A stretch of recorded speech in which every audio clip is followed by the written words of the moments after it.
What do you want most? Is it money, fame, power, contentment, personality, peace of mind, happiness? The 13 Steps to Riches described in this audiobook offer the shortest dependable philosophy of individual achievement ever presented for the benefit of the man or woman who is searching for a definite goal in life. Before beginning the audiobook, you will profit greatly if you recognize the fact that the book was not written to entertain. You cannot digest the contents properly in a week or a month. After reading the book thoroughly, Dr. Miller Reese Hutchison, nationally known consulting engineer and longtime associate of Thomas A. Edison, said, "This is not a novel. It is a textbook on individual achievement that came directly from the experiences of hundreds of America's most successful men. It should be studied, digested, and meditated upon. No more than one chapter should be read in a single night. The reader should underline the sentences which impress him most.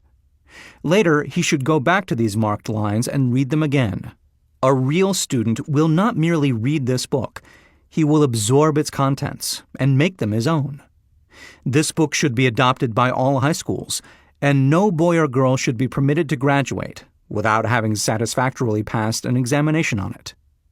This philosophy will not take the place of the subjects taught in schools, but it will enable one to organize and apply the knowledge acquired and convert it into useful service and adequate compensation without waste of time." Dr. John R. Turner, Dean of the College of the City of New York, after having read the book, said, "The very best example of the soundness of this philosophy is your own son Blair, whose dramatic story you have outlined in the chapter on desire." Dr. Turner had reference to the author's son, who, born without normal hearing capacity, not only avoided becoming a deaf mute, but actually converted his handicap into a priceless asset by applying the philosophy here described.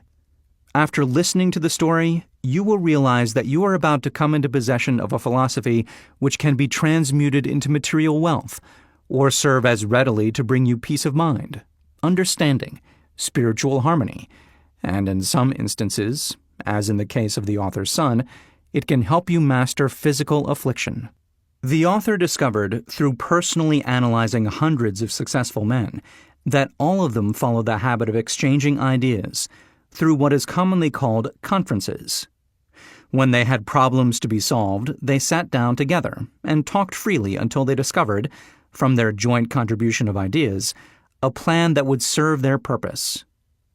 You who listen to this book will get most out of it by putting into practice the master-mind principle described in the audiobook. This you can do, as others are doing so successfully, by forming a study club, consisting of any desired number of people who are friendly and harmonious. The club should have a meeting at regular periods, as often as once each week.